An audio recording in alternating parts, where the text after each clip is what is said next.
Selamun Aleyküm, aziz vatandaşlar. Bugün yine öz aramızda kişilik bir miting geçirdik. Nesip edemden. Şuayda yine gelip katlaşan oğlanlar hem var. Aslında emine Türkmen abi dinayimsadan hem geldiler. Bakan sağ olsun aydasım geliyor. Şuayda hemmemizin hem alıp barayan işimiz nasip olsa şu diktatura karşılık konstitüsiyanın ütkədilməyinə karşılık birinci oçur karşılığımız şol.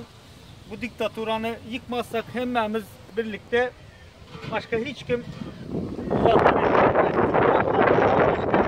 etmez. Hiç kimden bu konuda karışmaz. Hiç kim gelip bizi elini uzatmaz. Türkmen halkı, aziz vatandaşlarım, hepinize şu tayda hakikaten yüreğimizden gelen zatlara ait oturuyoruz da biz bir zadı yazıp ondan sonra okamız o. Yüreğimizdekini aydıyaz. Gelin, yüreğimizdekini size maydın.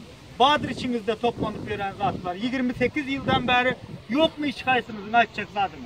Yüzünüzü yapın. Kalk balojuna ne emekmeli olsa edin de gelin. Biz size karşı oturuyoruz. Sağ olun.